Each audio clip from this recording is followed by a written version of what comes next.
Now for the roundtable discussion is human rights activist Peter Tatchell. We've got Simon Danchuk, who's back on the show again. We've also got Paola Diana, who's a podcaster and author. Welcome to the show for the very first time. Look, I'll go to you first, Peter. We saw earlier this week a colleague of mine, Rachel McLean, made a comment about a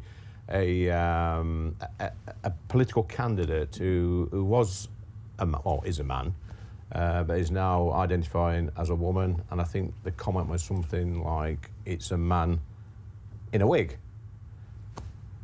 Is that an acceptable comment? I think it's a pretty outrageous and offensive comment, particularly because she was attacking the Green Party candidate, Melissa Poulton, who had on social media supported the 50-50 campaign to get more women MPs in Parliament. She was encouraging women to stand for Parliament. And that's a very important good cause, because although women constitute 52% of our population, only 35% of MPs are women. So what Melissa Poulton was doing was really good and really positive. And I think to make that cheap jibe by Rachel McLean against her because of who she is and the way she looks, I think that was really offensive and uncalled for. Paola, is it a cheap jibe, or is there some merit in what Rachel I'm afraid I disagree completely with what Peter says, because we all know that men who identify as women, because I don't use gendered language at all, well, these men are actually stealing the seats from other women. In 2023 in the United States, the best female cyclist is a man. The best female runner is a man. The best female swimmer is a man. And the woman of the year, a man. Tampax, Nike, Maybelline, they all used men to promote female products. But why, Paola? It is a women's rights problem. So this man, who is now, I drew something for you to explain why gender is a problem for women's rights. First of all, we have to identify that gender is, and gender ideology is different based on age and based on sex. So biological sex, here are older men. Older men are affected by this ideology, but it's mainly a sexual fetish for them. They're called AGP because they're affected by autogynephilia. While old women, you can all see here, they're not affected at all. No older woman. Hang on, with respect, we're getting away from the core issue, which is better women's representation in Parliament. Let me talk. That's why this issue Let's just calm things down a bit, Pat, for one moment. No, it's very important that we talk also about children and young adults, because gender ideology is affecting children's rights as well. Yes, but Simon's... I love this lady, Paola. I love her. Unbelievable, folks. She comes right back after Peter. She puts out her little piece of paper and she starts basically talking about gender specific and age differentials and why this is more prevalent in men and dressing as transvestites, basically, that it afflicts them. Older women, you don't see this happening in older women. What's going on? And then she goes on to basically say, Peter, he dropped that bomb. He said, the reason why this man is running as a lady. Oh, and by the way, folks, just to get an idea who this person is, let's go to a clip and see who Melissa Poulton really is. Let's go to clip number 5 right now. Here he is, folks. Here's your Cinderfella. This is Melissa Poulton, who went under the name previously Matthew, it's either Viner or Viner, and married with a child. And I guess from what I've been reading is that they've pretty much said that they have no idea what their father has been doing. But this is the face of the Green Party, folks, in the United Kingdom. Look at this face here. Here it is. That's Melissa Poulton. Melissa Poulton, fully dressed. Melissa Poulton, 2022. And in 1 year, Matthew becomes Melissa. The only thing that literally stayed the same was the M in the first name. So there you have it, folks. Running for the Green Party in England. And somebody made a comment, Rachel McLean, basically said it's a man in a wig. And she's getting pounded for it from some sectors. Other places are absolutely saying, so now you can't even tell the truth. A man's wearing a wig, you say that, wow, you have to be silenced. You must be a bigot because you pointed it out. You stated an obvious fact that everybody can see. In this case, the emperor does have clothes. It's just that the emperor wants to become an empress. That's basically it. Anyways, let's continue. But before we do, we want to let you know you're watching the Dr. Nasir Shaikh Show. I'm your host, Dr. Nasir, and this is what we have on tap for you today, folks. Men in wigs running for office in the United Kingdom. Right? Anyways, let's go to more of this story and more of the roundtable with Lee Anderson and his guests.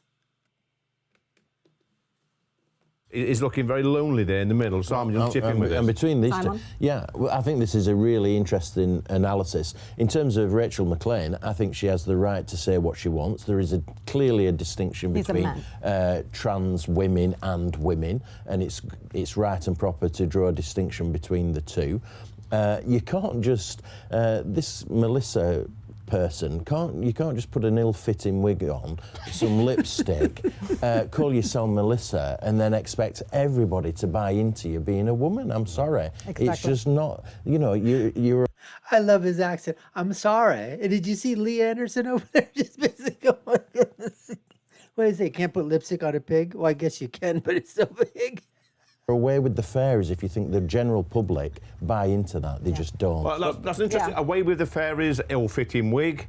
Is Yeah. Simon right, Peter? But why move away from the issue that Melissa was rightly highlighting, the underrepresentation of women in Parliament? She was making the case for more For women God's sake. MPs, and instead of addressing that issue, Rachel McLean chose to make a mockery of the way she looks and her gender identity. This man is making a mockery, basically, in saying that because women are underrepresented, guess what? Men have to enter that space.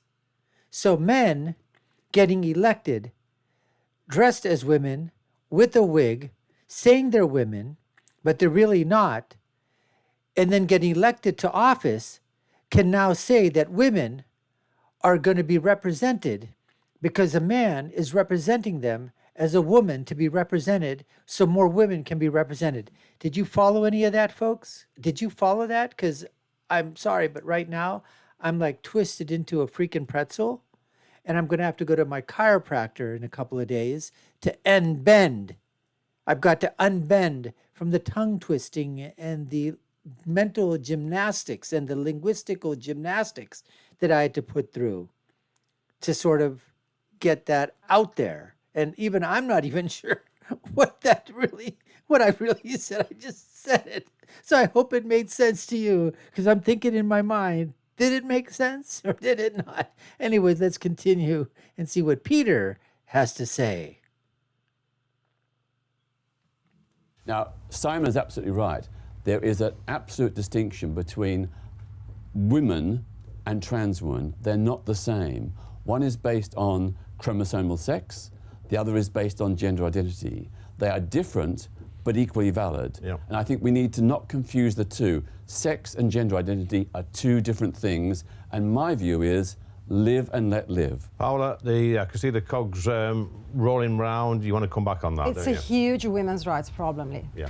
And we have to address it as it is. So this type of men, they're stealing women's seat. So it's a mockery that this Melissa man, who is a he, is talking about women's rights. Because he, if he eventually will be elected, he's stealing a woman's place. Okay, so it has to be very clear that gender ideology, that is the ideology behind this behavior, is promoting sexual fetish, and is harming children, because they need young people and children to believe in gender ideology that is a fantasy in order to validate their sexual fetish. So a mother like me wants to be called a mother, not a birthing person. Yes. Because these people use this language, okay? They use chest breeder. No, I'm a mother. I feed my babies. Yes. Okay? I'm a woman. I'm not an uterus haver, a cervix haver, or all this language. Sorry for the word, but this is the reality. It's a nonsense language. And If you didn't understand, I love her accent too. Paula, you're fantastic. Oh my goodness, you are so fantastic. Look, I hope I don't get in trouble for this thing, but it sounds like it's a Italian accent. Why are these Italian women, they're so strong, or wherever she's from? These conservative women standing up for other women when other women are not standing up or afraid to stand up because they're going to be censored, or they're going to be canceled, or something's going to happen, they're going to lose their job, or they're going to be doxxed, or whatever it is. They're just scared. But you have powerful, strong, brave, beautiful women like her out there on the front lines fighting for women's rights so that they're not supplanted.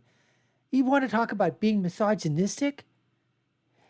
So Melissa Paulette, he's not being misogynistic because he's a man replacing a woman.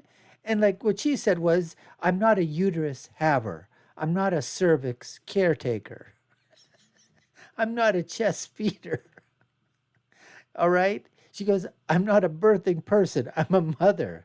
We feed our babies. We breastfeed. We have a uterus. We have a vagina. We have a cervix. That's what we are. That's what women are. Go, Paula, go. Encourage each one of you, particularly if you're a father or a mother, to don't use gender language. Absolutely. Use it, Absolutely.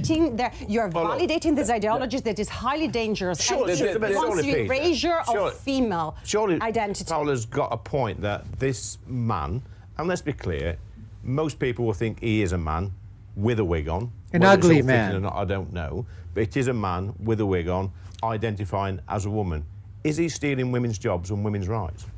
This is a storm in a teacup. Okay. There are no trans women in Parliament. The idea that somehow women MPs are under threat, that is a nonsense. It's a scaremongering tactic, and I think it does not befit a democratic parliament and a democratic people to demonize trans people when there is no threat to women's seats. But is it demonized? Well, You know, I would understand Peter's position a whole lot more if they just came out and said the truth. And the truth would be, look, men, there's a ton of men in Parliament. You want to call it overrepresentation, whatever word you want to use? Okay, fine. There's more men than women in Parliament. But you're basically saying trans women are underrepresented and transgenders are underrepresented. Then say that if you want to.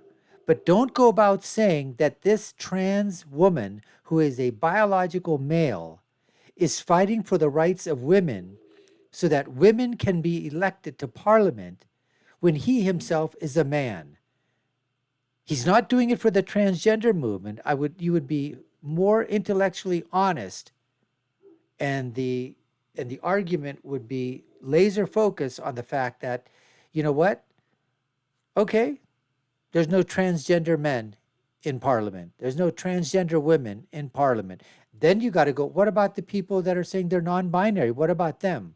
What about the ones that call them two-sex? What about the other hundreds or thousands of genders that you throw out there? They're all underrepresented in some form of government. Somebody's going to say, what about cats and dogs? Somebody comes up and says, I want to be a cat, but I want to run for Parliament. Meow. What are you going to say? Cats are underrepresented?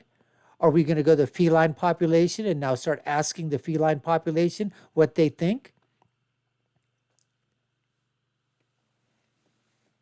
It's becoming increasingly serious because Labour's proposals, what they are contemplating is making it an offence, an aggravating offence, to label somebody incorrectly, and that is a serious issue.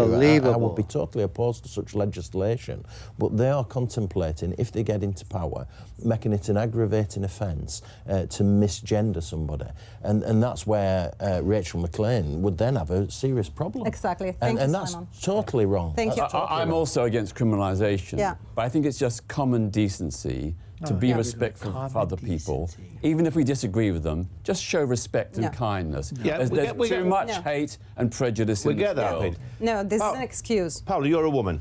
I reject gender language. Okay, so Put me in prison. it's hard for us, well, it's difficult for me to know how furious you are being a woman. You can Yes. have babies, you can feed babies, you can do all that. How difficult is it to accept this? Well, you can't accept this nonsense. I can can't. you? It's nonsense. And many women like me, and also men, are opposing this nonsense. The Labour Party doesn't know still, but he will see that we are fighting back. We will fight back in the streets, in the toilets, in the single-sex spaces. We will not let this Sounds like nonsense Churchill. win. Sounds like a Churchill Never. speech, that does. Never. Peter, Never. I mean, we see this, Melissa. You know, back in the day, years and years ago, if people had been hanging around with men, especially with wigs on, and going into women's changing rooms and women's safe spaces, they'd have been locked up. Yeah. Well, hang on. Yeah. Women have been going into, trans women have been going to women's spaces for decades without a problem. I've got a friend who works in a women's centre in the north of England.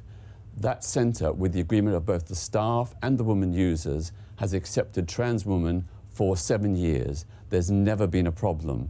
To do this, to demonise people, you think of someone great like Jan Morris, the great trans explorer, journalist and so on, to insult her in this way, and the memory of so many other trans women who've done amazing, wonderful things, I think it's just wrong, and it's not compatible with a kind, generous, compassionate society. There's a firm shake of the head here, Paula. Yes, this is an excuse. This is a way to silence women. They used Yes. to burn us to the stake. Now they try to cancel us on social media. They try to silence us using this be kind tactic. You know what, Lee? I'm very kind and I'm very compassionate. And that's why I care for these children who are castrated. I care for these children who have their breasts mutilated, okay? Healthy breast. And they're sterilized in the name of an ideology that never affected children and young adults ever in history. When they tell you that there were many trans people in history, they're lying to you. You know what was affecting this, who was affecting this ideology? Only few old men. And they were called transvestites. Yes. Yes. It's only because of pornography online and social media that now in the Western countries we have this social contagion. And we have to address it before it will destroy our society, our family values, and women's rights. Powerful stuff, Paula. Simon, do you want to come back on that? Yeah, well, I agree with Paula. In terms of young people, it's gone far too far. It is child abuse. I mean, the ability for children to have medical interventions is wholly inappropriate, and I think we'll look back in years to come. We'll look back in years to come and think that's been a big mistake. So a bit one-sided, this. Probably Peter on his own on this one. Peter, final 20 seconds. Children are not being medically and surgically changed. Wrong, There's wrong, no wrong, surgical abuse wrong. of removal of breasts or Hormonal genitals therapy. and so on. That is not happening. It's illegal in this country. Plus, some young people, a small number, are receiving hormone therapy, but it's reversible. And It's not. it is done with in 99% of cases, it's done with parental consent after many years of counseling. Wow, wow, wow. Passionate, powerful, persuasive. That's what Paula was in basically countering the points that, Peter was making. And then Simon chimed in with what he basically was on Paula's side. So very, very nice debate. Looks like they have a very nice atmosphere back here in a pub, drinking their points. My poor British accent. Anyways, we hope you enjoyed that as much as we did bringing it to you. And you've been watching the Dr. Nasir Shaikh Show. I've been your host, Dr. Nasir. If we've earned your subscription, you like our content, like, share, and follow us. Let us know in the comments below what you think. You're on Paula's side, Peter's side, Simon. Appreciate the comments. I'll leave you with my final thought, which is always, when you're right, you're right. And when you're left, you're wrong. Until next time, folks, take care and stay safe.